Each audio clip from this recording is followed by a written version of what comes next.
Welcome to episode 8 of the D5 Football Podcast. This week I'm joined by Joe Byrom. How are you doing, mate? Yeah, I'm good, mate. How are you? I'm fine. Good to we're on episode 8 now, done quite a few of these. Just a quick thing before we get into it. We've got lots of other episodes, lots of other guests. Some of our Football League careers, some have never had a Football League career, they're a youngster. So if you want to go and check them out, link will be in the description to go and have a listen. There's quite a lot of good listens of, guys with lots of different stories, so be sure to go and have a listen. First question, as we always ask to anyone coming on, as you might be aware, how did you get into football? It wasn't just football; it was sport in general. Just as a kid growing up, I had a family who were sport mad. If it wasn't like my dad taking me to football, it was my granddad taking me up to the golf club, playing snooker, just any sport, cricket. That throughout my childhood was just sport mad. And my first real memories of football were just when I first probably joined a team around 7 or 8, and I was playing a few years above my age, and just remember falling in love with it from minute one, and that was me for life then. And so, like I said, you sort of, I believe there's a bit of a sort of family history with your football, because quite a few of your family have had, some kind of career at football. Was that sort of something on you then to sort of a bit of a pressure that some of your family have done it, you've got to do it as well? Yeah, it was the case of, well, obviously my granddad played as a pro, and he had a decent start to his career. He showed me, he said, well, when he passed away last year, he gave me his scrapbook, and there was cuttings of times when Liverpool watching him, and they were on about putting a bid in for him, and he went and played for Bradford against Chester and broke his leg at the age of about 21 and never played again, never recovered from it. So there was always that where his career wasn't fulfilled. And then my dad was the same. My dad was a pro at Preston and then played a lot in the lower leagues but never really fulfilled his potential. So then it was down to me, and I just wanted to get further than both of them, really. And I've ended up having 16 or 17 years of being a pro, so worked out well in the end. Yeah, I guess. You mentioned sort of non-league. Start of your career, obviously, you would, in and around your area, up in a town which I can't pronounce that name, but I know it's near Accrington, isn't it? Around that area. But you've had sort of your non-league spell around those clubs like Southport and stuff like that, and starting your career in the youth career. So from that, obviously, just trying to get into it, it's hard to sort of get your foot in your door, learning connections with managers and that type of thing. Starting out, what did you learn from those sort of early years? See, it was when I left Blackburn and then I went to Accrington, left Accrington after 6 months.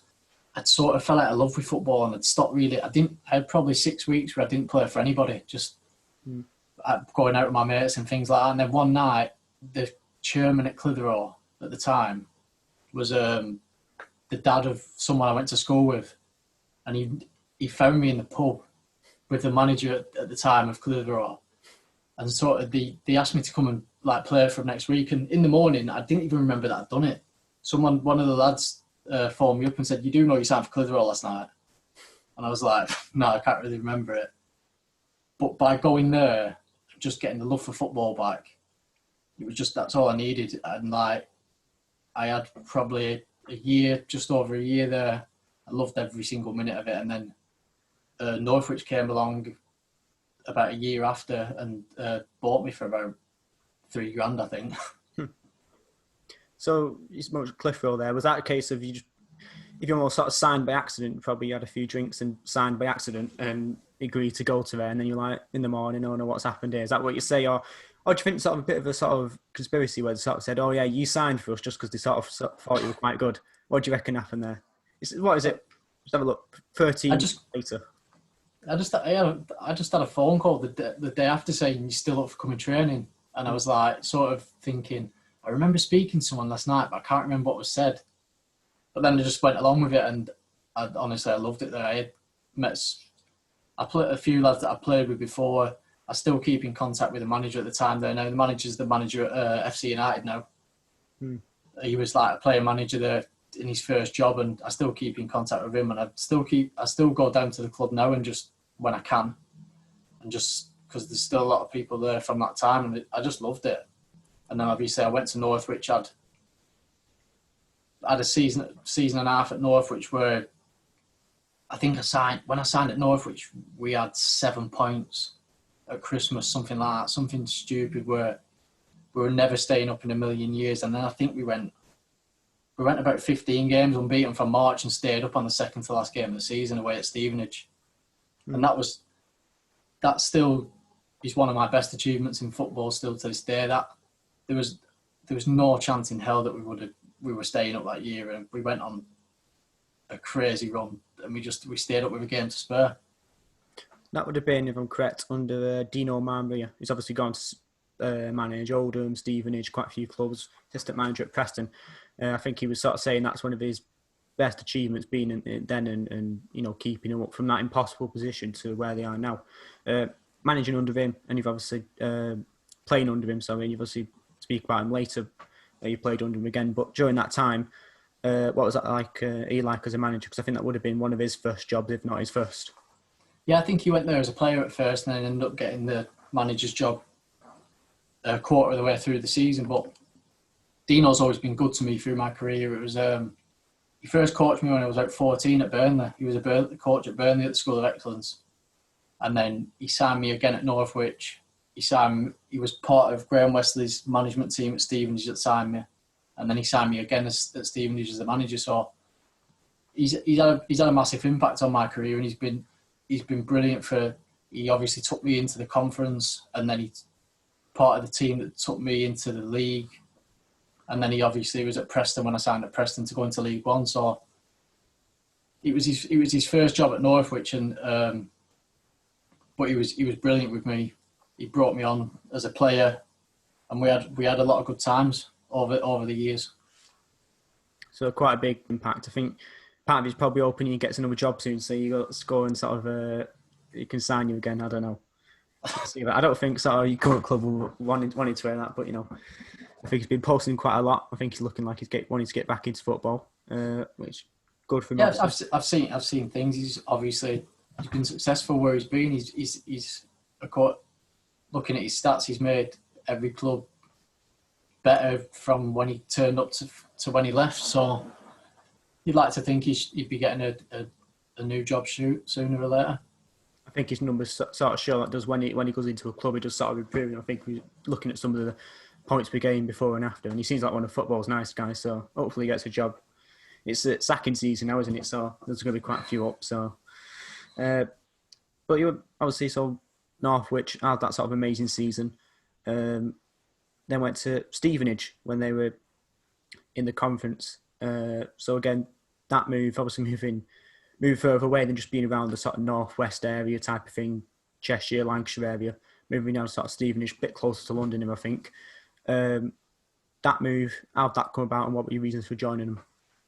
See, well, Dino left Northwich and he went down to Stevenage as Graham Wesley's assistant, and they took Mark Roberts, who played at Northwich with me. So during the course at the end of that season, they were both on to me saying, "Do you fancy Stevenage?" See, I was still quite young at the time and a bit naive, and I didn't really know much about the conference in general. I played a season and a bit in it. I didn't really know too much. But obviously I went down there. I had to move away from home, move towards London for the first time, and it was a shock really to me. Whereas you're used to your home comforts and things like that, I had to get my own place. I had to obviously get used to the prices down in London. So it was a shock to the system, and when I was younger, I wasn't great meeting new people. So I was going to a brand new environment with a lot of lads who've been in the conference for a while, a lot of experienced players, a lot of players who obviously had earned quite good money from football, whereas I'd earned a couple of £100 or whatever just being at Clitheroe and Northwich. And it was a shock, and it probably took me about 6 months to even start speaking to people really. Obviously I knew Mark Roberts from my time at Northwich, and Robbo was brilliant with me when I went down there, but I didn't really know anyone else, and I wasn't great around people, to be honest. I'm quite socially awkward, so it took me probably about 6 months just to get my feet under the table, and after that we just that team just went from strength to strength over that 3-year period. It was the most successful period of my career. Let's have a quick chat about that team. we could speak about obviously the future as well of it and how it went on. That first season in the conference promotion, you know, you must have been absolutely buzzing with that, sort of to go in there and get promoted. Yeah, we had a bit of a slow start, really. We was obviously one of the favourites to go up, and then we stuttered a little bit at the beginning, and I think it must have gone just after Christmas. We went on another really good run, and we blew everyone away, to be fair. We won it quite comfortably in the end, and same season we ended up getting to the trophy final. So I think it was something like we had 2 weeks after the season before the trophy final. So we'd won the league, you'd had your little celebration or whatever, but then you had to get your head back on to try and play in the FA Trophy final. So it's one of my regrets in football, really. Everyone says it must be brilliant to play at Wembley, but I just say if you don't win at Wembley, it's not the same. Like, I understand all them people who say, "Oh, you must have loved it playing down there," but I hated it. I didn't enjoy it one bit because we got beat. We went down to 10 men after about 10 minutes against Byrom, and I just didn't enjoy it. It'd have been a totally different story if we'd have gone and won. But yeah, that season was a brilliant season. I ended up we went to Kidderminster and we needed a win to win the league, and I managed to get the second goal that got us promoted into the Football League. So that's always something good to have to look back on as a memory. And then going on to the next season, obviously League Two, making that step up to Football League. But you didn't really play much. And so for you, obviously, you'd had that spell, you know, to playing all the games in the conference, whatever, but then making that step up, not playing as much in League Two. Yeah, it was. I picked up a few injuries that year, and then I think towards like February, March time, it was the time where there wasn't even. I don't think there was a transfer window, but there was talk about me going on loan, and I think Graham Wesley at the time, he was saying a couple of teams were interested in me, and then he played me in a reserve game and said there were people watching you tonight, and obviously he texted me the day after and said, I think he texted me saying, both clubs said you were overweight. Like they don't want you or something like that, and I think that was sort of like it's a bit of a mind game to me to sort of like I don't just to give me a kick up the backside sort of thing, to think like, right, need to knuckle down now. And then it was towards the end of that season, I was maybe 5th, 6th choice centre midfielder with about 4 games left, and we played at Northampton away from home, and we went. I think I was on the bench. I think we got beat. 2 of the centre midfielders got sent off. So one of them missed 4 games and one of them missed 3. So one of them would have missed all the playoffs and one of them would have come back for the final. So I was probably about 4th choice, 3rd choice going into that week. And the lad in front of me got injured in the week. So I sort of had to play by default for the last game of the season. Did well in that game. And then we got Accrington in the playoff semis. And it was obviously my hometown, the club where I live. We played them in the semis, and I scored the second goal in the semi-final. So that was another like brilliant thing for me in my career. That another memory that'll stick with me forever. But then I can remember that the night after the second leg, I went out in Accrington, and they were like, seen quite a few lads trying to cause trouble, and it we just one of them. I shouldn't have probably gone out in my hometown after just knocked them out of the playoffs, but I was just on cloud 9. You said obviously sad for the other lads, obviously being suspended, injured, whatever, not playing in that semi-final and then the final, which we'll come on to in a second. But for you, that lucky, like you said, you got 5th or 6th choice, then you sort of just the looks, stars aligned for you. Obviously, if you think of this being selfish for you and all we're thinking about you in this, those stars aligned for you and you got that opportunity. What do you think sort of would have happened? We can move on to next season and stuff. Would have happened if that hadn't have happened, because you said there were these clubs looking at you, you know, or whatever, you know, Graham were contacting you, saying, oh, they said you're overweight, whatever. Like I said, whether that was actually happening or mind games or whatever, like you said, you know, really things could have gone a completely different way for you if you went and got that spell at the end, played well, scored a goal, what have you. Things could have gone quite differently for you. Would you agree there? Definitely. I think, obviously, you're at a stage where in football you get forgotten quickly. You can have the best season in the world one year, and then if you go and have 5 or 6 months where you don't play as much, or you hit a bit of bad form, or you get an injury, all of a sudden teams forget about you. They'll obviously know about you, but you won't be high on the list anymore. Whereas when you're on the back of a promotion, or you're on the back of a season where you've done really well, then you're going to get people after you. So I was at that stage where I'd probably played about 8 or 9 games that season up until the playoffs. And if I wouldn't have been in the team for the playoffs, or if we didn't get promoted or whatever, then I could have been struggling to find a club, I would have thought. Then we come on to the final against Torquay. You played them and you beat them. And that experience of playing against them in a playoff final, must have been quite good for you. So now that's the highlight of career, playing at Old Trafford, because I actually went and won the game. But I think the kickoff got delayed that day. I think fans got stuck in traffic or something like that. So we'd gone out to warm up, and then we had to go back in. And then we had to come back out and warm up again. It was a strange one. I think they delayed the kickoff by half an hour or something. But I don't really remember much of the game. I just remember the goal. One of my good friends, John Messino, obviously, he was one of the lads who was suspended. But his suspension was up for the final. So he came back in for the final and got the all-important goal in a 1-0 win. And then I just remember the night out after that was unbelievable. And then I woke up in the morning, and then I got the bus home from Manchester. So I was stood outside the Wetherspoons in Manchester with all the Huddersfield fans, because they played their playoff game the day after, and I still had my medal on. Got on the bus. I was singing with the Huddersfield fans outside the Wetherspoons for a bit. Got on the bus, and then I went and played 5-a-side with my mates on the day after. So I just won the playoffs. Had a night out. Went home and played 5-a-side with my mates. Won another tournament on the Sunday with them. I probably shouldn't have played, but I was still a bit drunk, I think. So but that's my memory from that. Went and played at Old Trafford, and then obviously went straight back home and played another tournament with my mates, which probably wouldn't have been. I don't think I were allowed to play it anyway. So crazy experience, like I said, playing at Old Trafford. I think they were all at Old Trafford, weren't they? Because Wembley was it Champions League final or something, wasn't it? They were because the Champions League final was on in the bar after the game. I remember United Barcelona, I think.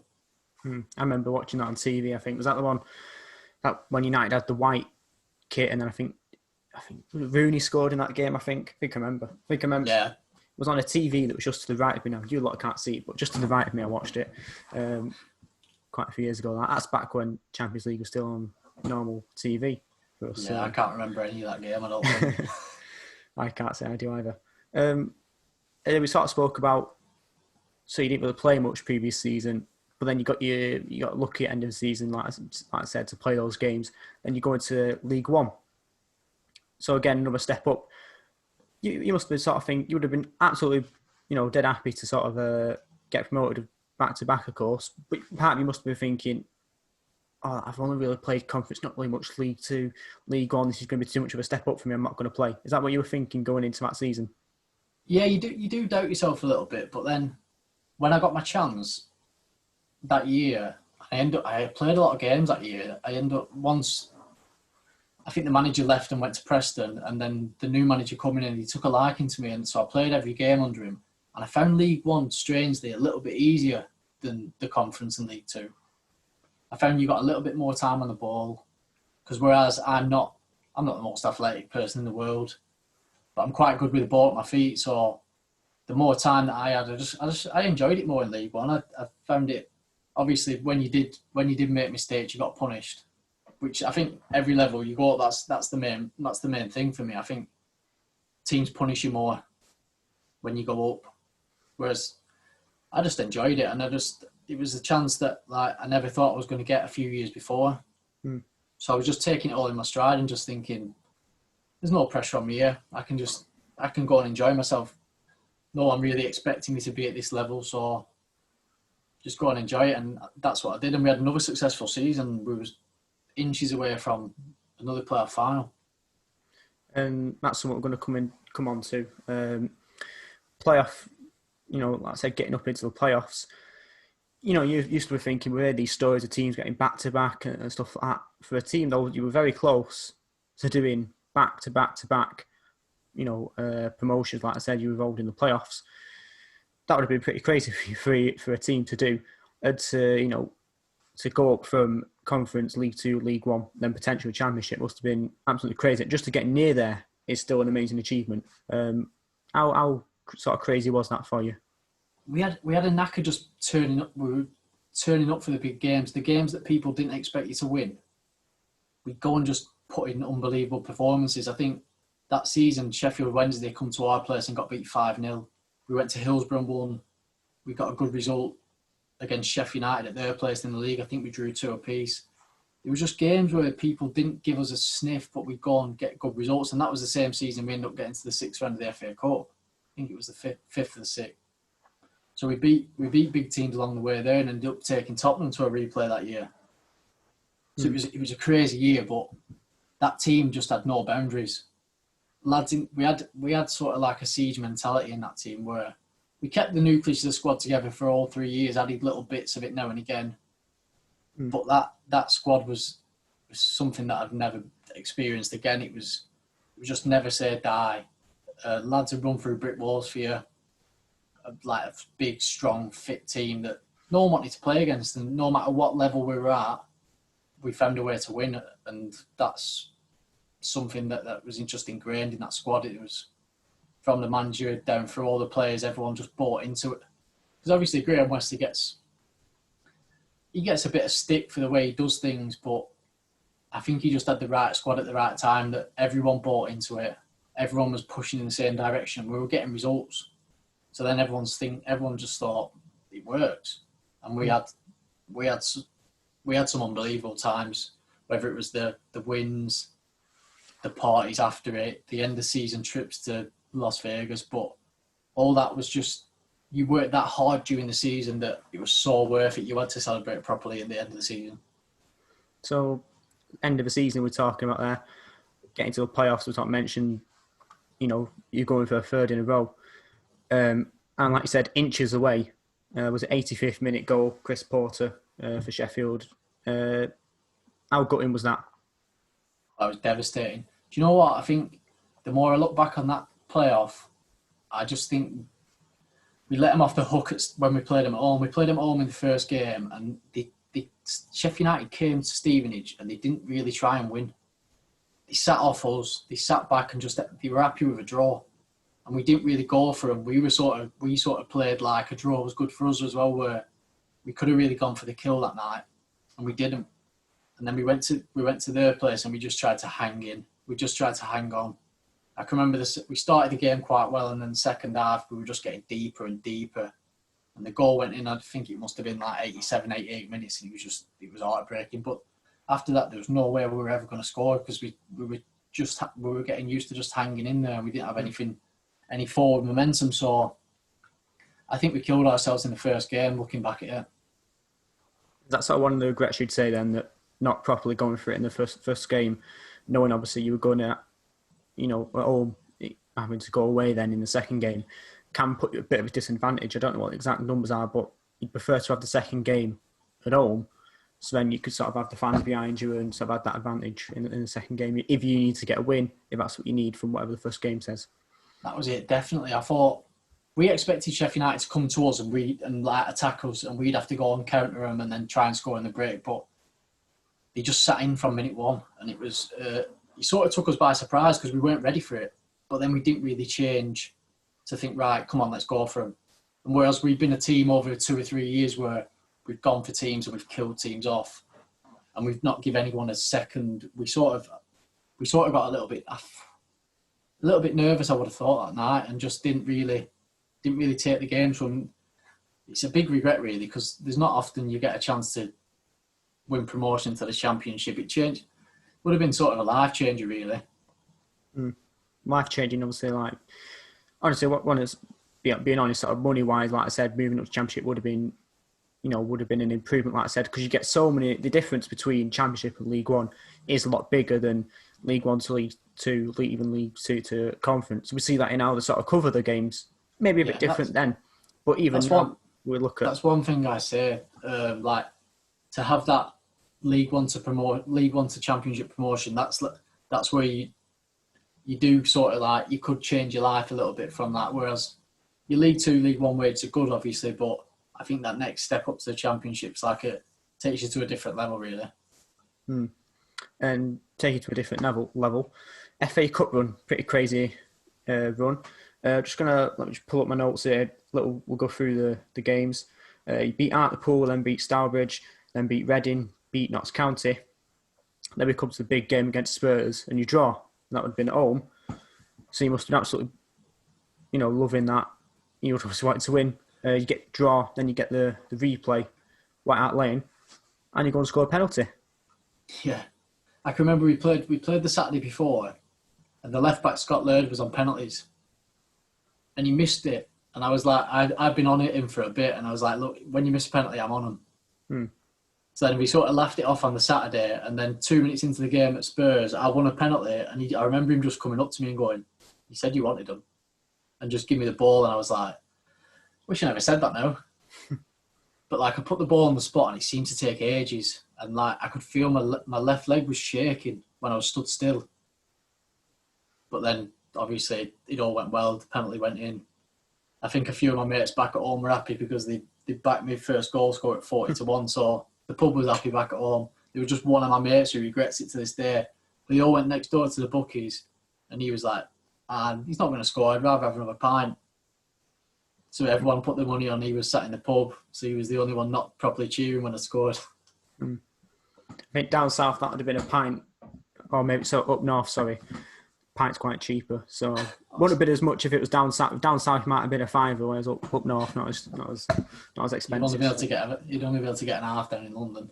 Yeah, and again that game obviously you lost, but one of those moments where it's sort of like, and I think any fan who's had a team go up against an FA Cup in an FA Cup game against that type of gap must be thinking, oh my God, we're in dreamland. It's a bit different sometimes, obviously the team I support have gone up against early against a big team, and it's like one of those like, bloody hell, what we're doing here. It's one of them absolutely crazy where perhaps they were off the gas a bit and sort of not used to it, sort of going out, we'll roll over these League Two guys onto the next game against Man City next week, or that type of thing. Was that sort of what you sensed from Tottenham? And then when you scored, you were like, right, jack it off. We're gonna go for them. See, that was it. Like, you sometimes play them big teams in FA Cup games, whatever, and they play a weak team. But Spurs didn't. They had Bale played. I think Adebayor came on half time. Bale played. Modric played. They went all out. Scott Parker, Van der Vaart. They all played. So it was like we went 1-0 up, and then I think they pulled one back. We had a massive chance before half time to go 2-1 up. And I think knowing the squad that we had and the way that we played, if we had something to hold on to for that second half, we'd have gone close. Whereas I think the second half started and then they got another, I think Adebayor came on and scored. And then once they went ahead, it was going to be tough for us to get something out of the game. But it was an unbelievable experience. Both games were brilliant. And it's something I can always just take with me that I managed to score at us. Full house at White Hart Lane, and it was a good night. Best moment of your career, would you say? I don't know, because we lost, so I don't know if I can put it down as one of the best moments of my career. But it was a brilliant moment. But it was right up there. There's been obviously the promotions. The promotions probably go ahead of that, but on a personal level, individually, that sort of minute where I scored the penalty and just it's one of the best moments of my life, probably, yeah. Just for them few minutes where it all happened. And then you left Stevenage end of that season, got moved to Preston. And I think you sort of spoke, I think I saw a quote or something in an article sort of saying, it's like you were a bit disappointed with your time at Preston and thought, you could have sort of, I think you said you wanted to do more, or sort of were disappointed with it. But for that move then, staying in League One, again, sort of, what was your sort of reasoning for moving to Preston, leaving Stevenage? Obviously, Preston's only 15, 20 minutes from where I live, so when I heard that Preston were interested, it was a chance to get home. It's obviously a massive club. From where I'd been playing non-league. Obviously, Stevenage is not a massive club, but we'd overachieved, and to get someone like Preston wanting to sign you it was a no-brainer for me. And I had went there excited, and obviously he didn't. With the manager going up there as well, I think he brought 4 of us into that Preston squad from Stevenage. So it was a bit strange. It was like when we got there, you could sense that even some of the other players were a bit wary around us, as if like we were sort of his men sort of thing, and we might go back and tell him things. But we weren't like that, and it would never anything like that. But I just had a sense that people thought that. And then obviously results didn't go great on the pitch. Preston were obviously expected to do really well and get promoted, and we were just around mid-table. And that was probably one of the toughest times in my career. I was getting a bit of abuse from the fans and things like that. I can remember one game, I'd started a game one week, and I can remember my number coming up to go off, and there was like them ironic cheers from the crowd. And then the game after, I remember being on the bench and being asked to come on. And I could hear the fans booing as I stood up to like come on the pitch. And it was just like, I just thought, no, not. I obviously haven't been playing at my best, but not right, I don't think. And just didn't enjoy myself there. And just, obviously it's a lot of all the people at the club and the staff and all the lads and that were brilliant. I didn't fulfill what I wanted to do, and obviously I found out about it. I knew about it from the fans. So you sort of the general over those seasons, you were in and out here and there in bits, and and then you got a loan spell to mighty Oldham Athletic, so just over sort of Lancashire way. You had a bit of an injury there. You were there for played about 5 or 6 games. Was that a case of you then just sort of getting back into fans who, let's say, have lower expectations, I think it's fair to say, even if it is the same league, and just sort of trying to play and sort of get something sort of more normal going? Because like I said, that sort of, you see, and I don't really like it with players when they sort of, with fans, sorry, when they start booing players and that type of thing. When, for me, I think you only do that is if you've got a player who ain't trying. If you've got a player who's trying and the player's just rubbish, and I think you'd say this, if you've got a player who's rubbish, I think that's then a question for the manager or the owner for whatever in terms of signing players. So you've got to move to Oldham then. Yeah, Oldham was a straight, we went, I think Simon Grayson at Preston took all, because they didn't have a game at the weekend, so he took all the lads to Cheltenham to the races on the Wednesday. So we had a team day out down there. Obviously, all had a few drinks or whatever. And then came back, had us in on the Thursday, and then I got a phone call on the Thursday to go on loan to Oldham. We had a game on the Saturday, whereas I don't think Preston were playing until the Tuesday, so they had probably 3 more days recovery. So I'd gone from drinking on a Wednesday where I'd never normally would do that, and then getting thrown into a game when I'd not played for a while away at Crewe for Oldham. And it was just a shock to the system. But I can remember, I knew the fitness coach at Oldham, Lee Steele, at the time. And he told me a story like later on saying, my first training session at Oldham, Lee Johnson was saying, "What have we signed here?" I was missing the ball. I was knackered from minute one, and I was just obviously the effects of Wednesday. But I did all right on the Saturday, and then I think it was like on the Tuesday we'd had a tough session training because I'd not played for a while. I ended up pulling my hamstring in about 2 days after I'd signed. So then I think I came back towards the end of the season just to play a couple of games, but it was very stop-start. Did manager Lee Johnson know about your drink beforehand, and then he was able to sort of go out, well, we can give that as a one-off, then he didn't know he was coming? I think he found out at the end of the season. So he was still probably getting it to Saturday feeling really nervous that he was going to play me. So you played those games. I think last game of the season was against Notts County, and for Oldham there were nothing to play for. But I think they ended up staying up Notts County or something like that. I think I remember their fans were celebrating. I played the centre forward that day. Jimmy Spencer plays at Farsley with me now, so I remember playing against him that day. Jack Grealish played that day, I think. I think Jack Grealish was on loan. Yeah, I think. So I remember just playing against him, and like he just dangles the ball in front of you, whereas if like you think, yeah, I've got you here, and then he's gone. He still does it now. Like I watch him in the Premier League, and I don't feel as bad now that he did it to me about 10 times that day. So that sort of loan spell, would you say? I sort of asked before, but would you say just sort of getting back to normal, trying to play, and then push on to next season. Even if it was only a few games here and there, you got injured a bit, just sort of getting back to normal for you then. Yeah, it was just obviously playing foot. I was at Preston and I wasn't really playing, so it was just a chance to get some football still in League One. And it wasn't a time where I had to move anywhere, and it was a good set of lads at Oldham at the time, and I enjoyed it. It's just a bit of a shame that I got the injury and I couldn't play as much as I wanted. But after that, it sort of, I had it in my head that I wanted to go elsewhere and play. And the next season, I was lucky enough that Northampton came in, and that was a brilliant move for me. So Northampton, you got your loan move there. Like I said, just said, sort of similar to Oldham, just over a season, just trying to get away from Preston and start playing again. Going into Northampton then, what was that like for that loan spell? I can remember I just got a phone call off my agent one day at Preston. He was like, Northampton want you, do you fancy it? And I was like, yeah. Went down and met Chris Wilder and Alan Nill. And they were like, they were brilliant with me from minute one. But then I think my loan was up until January, and he'd spoke to me. We were on a bad run, and he was saying, we can't really afford to take you for the rest of the season. We're going to send you back to Preston. And we had one game left away at Tranmere. And that night, because we were on a bad run, we had our evening meal at the hotel. And the manager said, right, everyone in the bar after the meal. So we went and sat in the bar, and he was like, look, if you don't have a beer now, you're not available for tomorrow.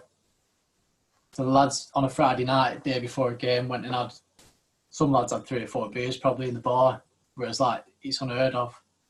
And then we went and played Tranmere the day after, and I probably had one of my best games for Northampton. And then the Sunday morning, he phoned me up and he was like, look, I've changed my mind. I want to take you to the end of the season. And that game at Tranmere was probably another massive moment, really, where without thinking about it too much, it was just, I was going back to Preston, and just because of that game, I ended up staying at Northampton, and then the season after we went and steamrolled the league. That sort of, again, sort of these sort of managers, you sort of said you've had a few of these managers where they sort of play these weird games and like mind games, whatever.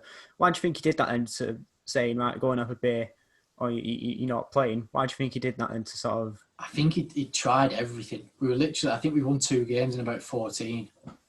And he's gone from the stage of where he's going mad at people, he's gone through the stage of giving the lads a few days off, being sound with everyone, and just, I think he tried everything. He was just at the sort of that was like the last chance saloon, because I reckon he must have been under a bit of pressure, really, to get a few results, because we were struggling down the bottom end. And then we got to that January, and he made 3 or 4 unbelievable signings on loan. Ricky Holmes, Brendan Maloney, Jason Taylor. And then we finished that season, did quite well, and then he signed people like Nicky Adams in the summer. And we went from strength to strength. And that group of players, I still have a group chat with them. I still speak to quite a few of them quite regularly. And it was just, that season was probably the best individual season that I've had ever, just for everything. The football, the lads, the partying. It was just a ridiculous season. So speaking of his Wilder's tactics, then there was a bit of a strange free kick, I think, from looking at it, where you ran over it, sort of, you like faked it or whatever. Left back, I can't remember his name, but passed it to you. You smashed it in. I think you got lucky. A few of their lads in the wall slipped over. You went through, scored. Was that one of Chris's sort of magic tactics, or something you came up with then? That's we first did it at Stevenage under Graham Wesley, and I remember signing, and Alan Nill was big on set pieces as assistant. I think he's an unbelievable coach, and he remembered it, and he was like, "What do you do for this?" So I told him. He was like, "We're going to do it." Then we did it against Shrewsbury that day, and I scored.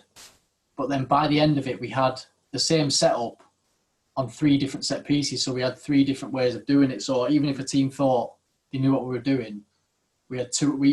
We just went off how they set up, and obviously, I think if you look on YouTube, there's a goal at Luton that John Joe O'Toole scored, which is the same setup, done a different way. And I think Sheffield United still try it over this, try things like I did at Northampton now. Some of the set pieces we used to do on a Friday were just mental, but like we kept scoring off mental set pieces, so lads were just going with it, and it was just a brilliant season. What was one of the more crazier set pieces you tried, or would you say, even if it didn't come off in a proper game? The one at Luton that came off was unbelievable, and then some of the things that used to happen on a Friday that we didn't actually put into a Saturday just because they were that bad. But some of the ideas were just like, I don't know, they were just funny. But then you were like, we can't do that. Like Alan would do the set pieces and try things, and Chris would just be at the side going, no, it's not happening. We're not doing that. I'm not embarrassing us. And I think there was one time at Barnet we went to set something up at home, and I don't know, one of the lads just ran out of the wall from Barnet and just went and booted the ball away. We not even took the free kick. I think that was somewhere on YouTube as well. That's a bit of a strange one, isn't it? Yeah. Why did he do that? I don't know, because he thought he was going to do something weird, so he just come running out the wall and booted the ball. That's it's a bit like that clip from. It was like the World Cup Zaire. Yeah, Zaire. That was it. It was like that. That's exactly what happened. I hadn't seen that, so I think I'll pull a clip up of that. If I can pull a clip up that, I'll attach that alongside a tweet, because that's one of the crazy sort of that's mind games. There's beers, there's text messages saying this guy said this, and then going kicking the ball. That is mind game. That's some crazy stuff. So another story with you, sort of a bit of a crazy sort of goal, or a bit different, or just general crazy game. You score a goal directly from a free kick. That doesn't sound too sort of crazy. That sort of happens all the time, but it was one where it was off on side, and it must have bounced about 2 or 3 times, went over, went in and scored. It must have been pretty shot back. So it looked like, although you're going to say it's a shot, it looked like you were trying to sort of cross it in for an header. Yeah, I think obviously I've always took set pieces for any team that I've been at, and them sort of wide free kicks, every manager and every coach when I was younger was just used to say, aim for the back post. If everyone misses it, it goes in, sort of thing. So I've always had that in my head from probably being 9 or 10, that it's like same sort of thing at cricket where you just aim for the stumps. If everyone misses it, you hit. It's same with a free kick, really. If everyone misses it, it goes in. And then you go the other end and score Gianfranco Zola-esque goal, but sadly for you, wrong end. So again, for that, I think you still won that game, so it was all right, and it was like 90th minute or whatever, so it didn't impact the result too much, but that must have been something where you must have been getting quite a lot of comments on Twitter and people having to go at you and laughing. See, that was it. Like, I'd scored the own goal, and then we got back on the coach, and I remember the centre-half, Ryan Creswell, he was just shouting. I was like, what are you on about, you? And he was like, they've credited me with his own goal. So he got quite a bit of the stick, like the things like on Sky Sports, on the app, and on like stuff like live scoring, that he'd all said Ryan Creswell on goal. So I got away with it, really. I've swung at a ball from across, and I've just totally miskicked it and sliced it into the bottom corner, and then got on the coach expecting to get loads of abuse, and it wasn't even targeting me. I got away with it. I think that must have been crazy when I tried having a look in slow motion to try and watch it, and it's one of those where it's a bit blurry or whatever, but to do that, it must have been, caught the keeper out of surprise as well, because he was like, what's going on here? But to do that must have been sort of pretty. But I think Kev Ellison, he'll take the assist from that. I think he got the assist there for that. So he's still going at 41 in League Two, which is absolutely mind-boggling. But let's have another look. Another crazy goal. We've got quite a few here. Penalty, not as crazy as the other ones. Penalty gets taken. Keeper saves it. All the fans sort of start cheering. Yeah, you saved it. You head it in, and it's when I was like, all right, oh, and then again, another sort of crazy sort of thing that happened. That was that game at Crawley where if you'd have spoke to any of the lads in our team and says who'd be the person to be first in to get a rebound from a penalty, I'd have been bottom of everyone's list just because I was the slowest in the team. It was just one of them things. It just came back from the keeper, and it was just like coming straight to my head. And then it was just an instinct thing, obviously. that season, things like that were just happening for us. Like we'd be going 2-0 down in games, we'd win 3-2. We were scoring. I think Ricky Holmes that season must have scored 5 or 6 goals, 5 or 6 of the best goals of his career, if not the 5 or 6 best goals. He just kept outdoing himself every single week, and it was just, as I said, still speak to all them lads now, and it was an unbelievable season where we stormed League Two. No one could touch us after Christmas, and it was just the amount of Saturdays and Sundays that we all went out together was brilliant. There's so many memories from that season. And you come on to leave Northampton, and I think Chris Wilder left also for Sheffield that summer. Sheffield United, sorry.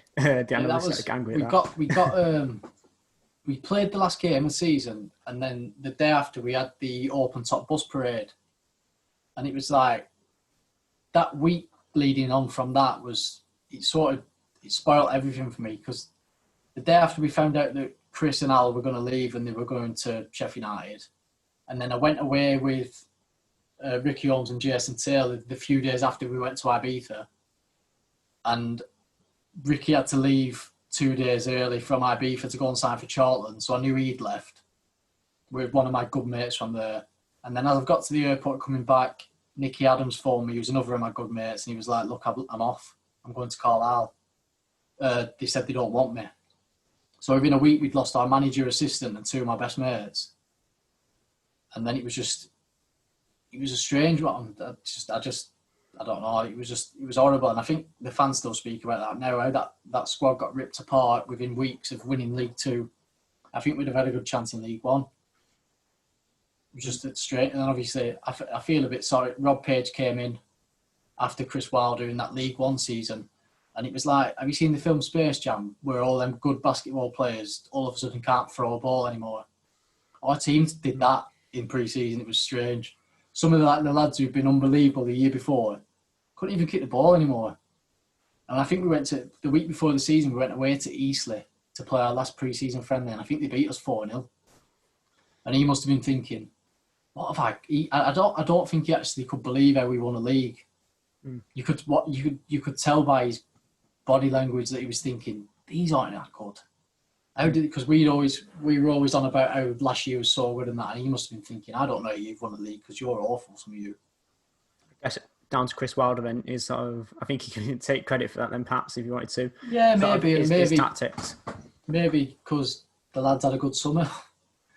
I think we had a week in Marbella straight after the season, then a couple of other trips that a few of us went on, and I don't know, maybe early in pre-season we might not have been ready for it, and obviously there were a big turnaround in players. We lost quite a few players. The lads who we had on loan, we had James Collins, who's doing well at Luton now. We should have tried to sign him.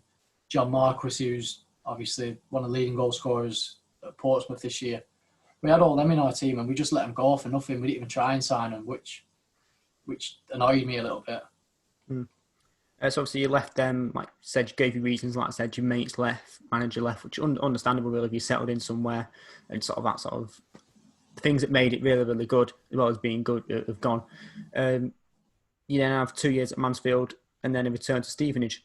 So Mansfield, it gets said about them like, oh, they should be, ever since they sort of come up and they've been up there, sort of spending money, and even before then, these should be going up. These should be going up. And as a case of both of those seasons, you were near the playoffs, but just not quite there.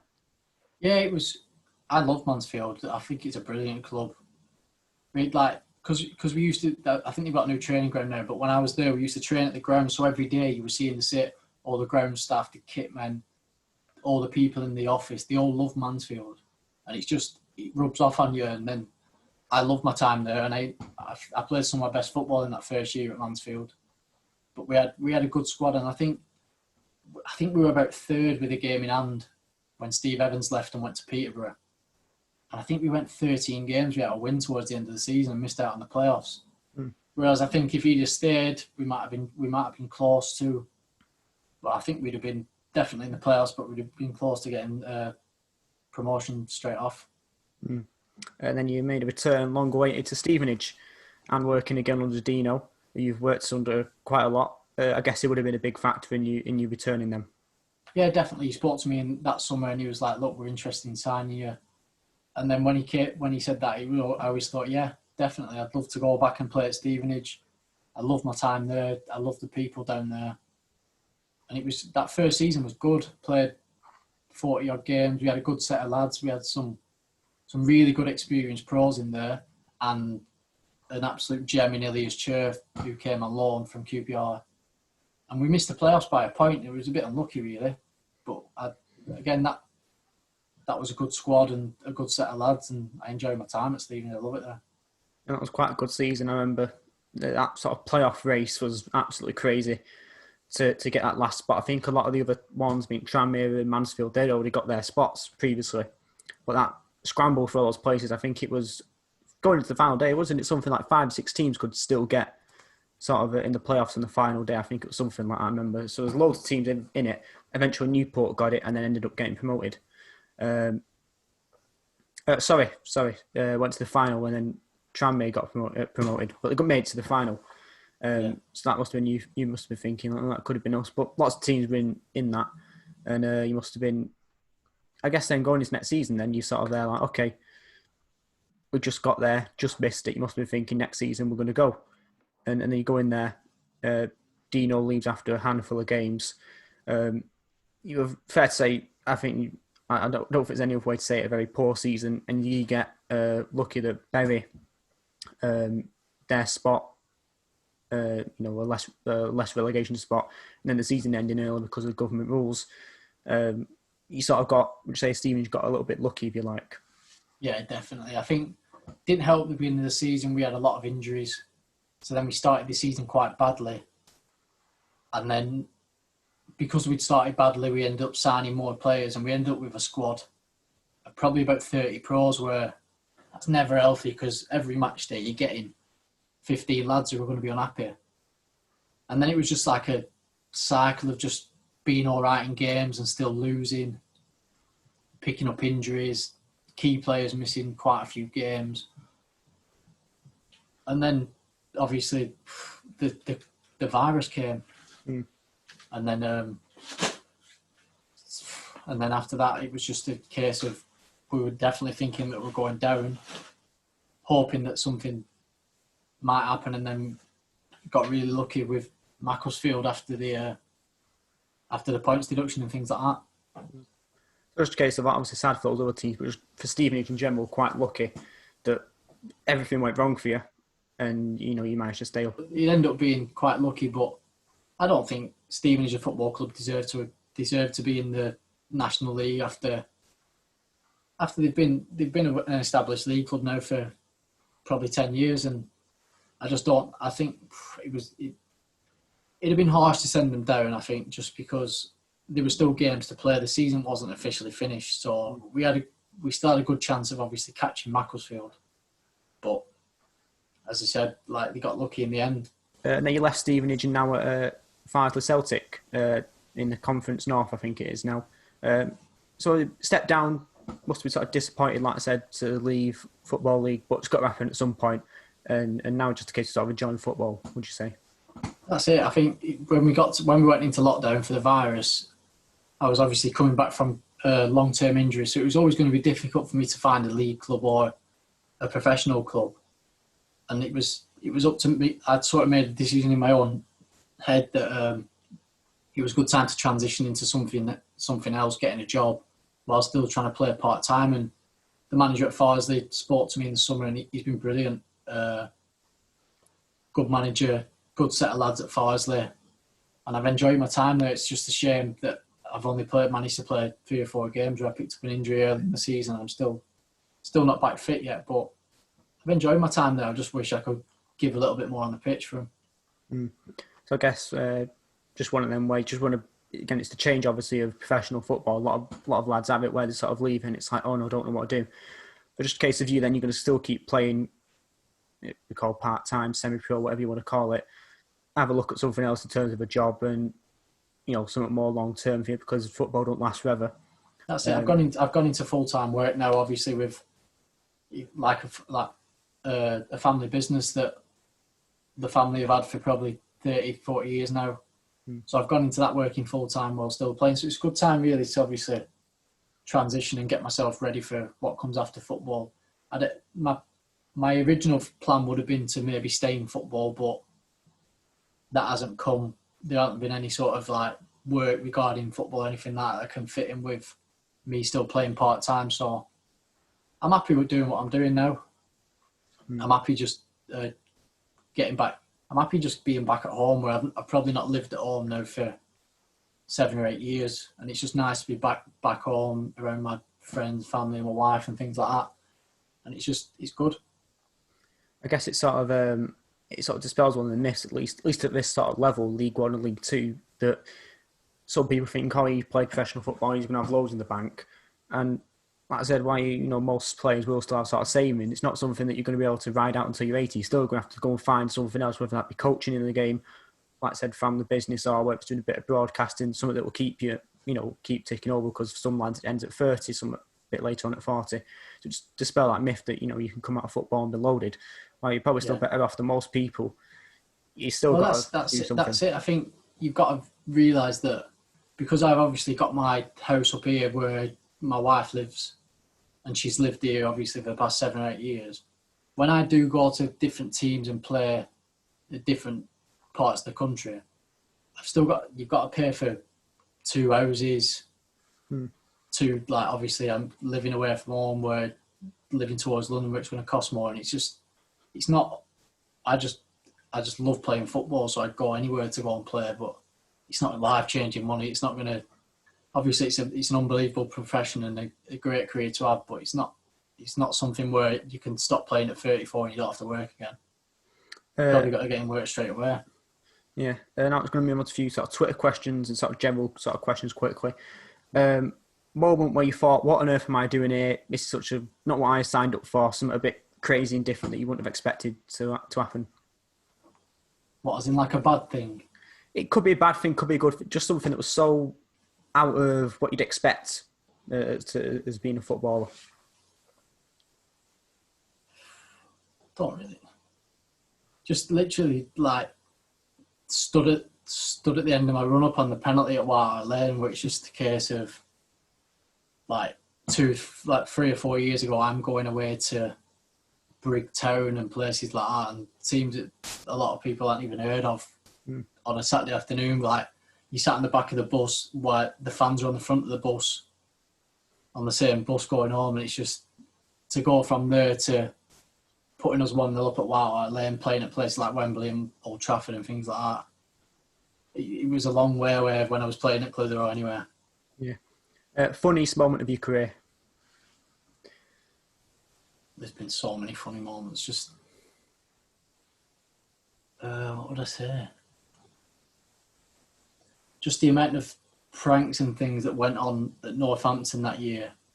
Just one day when our centre-back came in, and it was his birthday, and he brought cakes in, like as you do on your birthday. And he brought a big caterpillar cake in.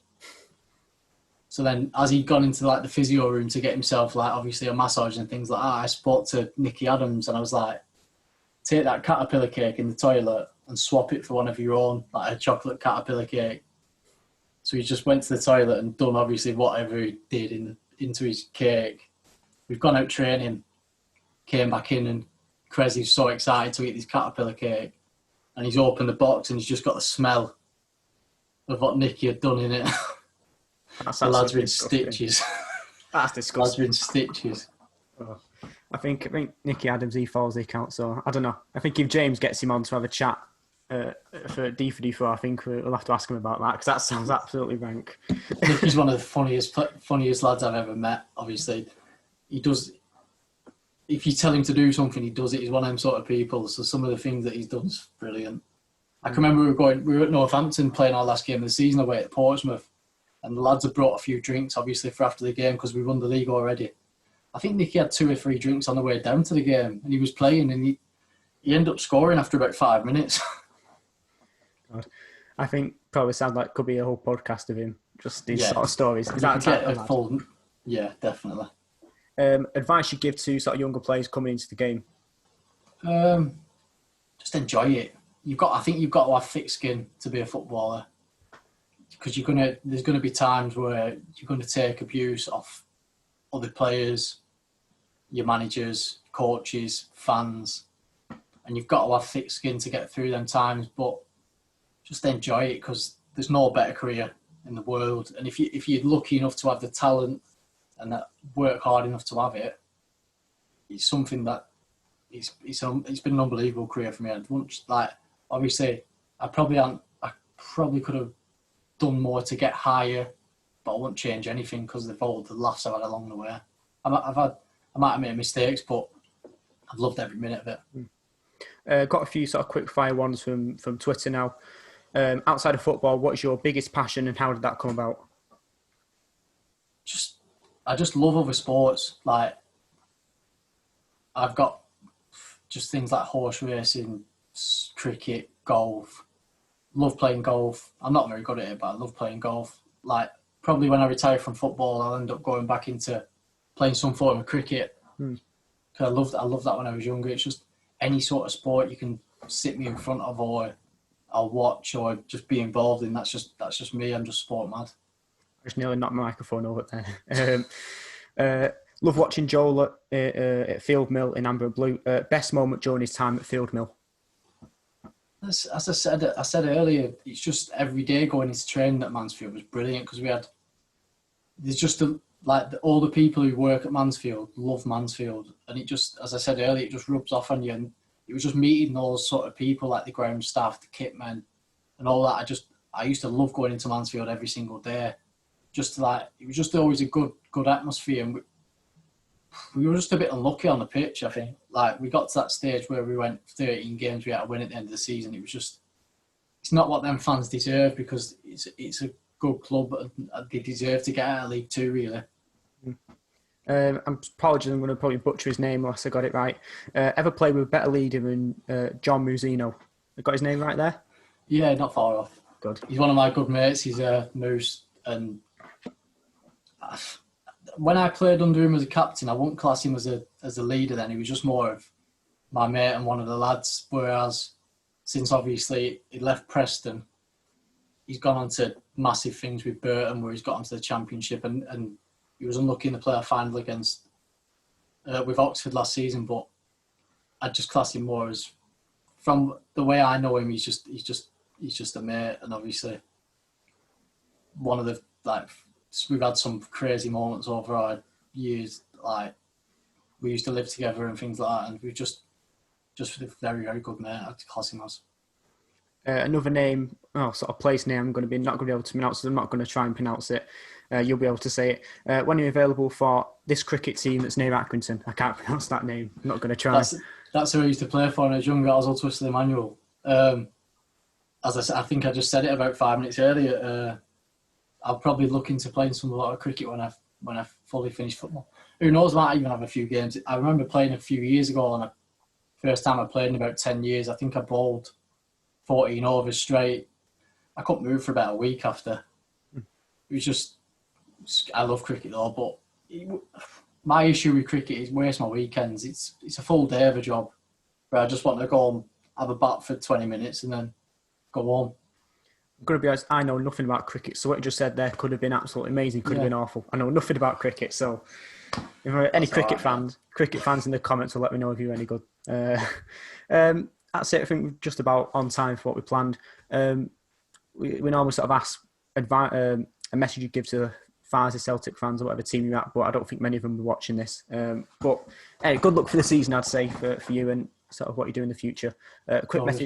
Quick message to anyone else sort of watching this. We've got other ones, like I said before, other episodes you can go and check out. And if you've got any guest suggestions for who we should get on, be sure to let us know on Twitter.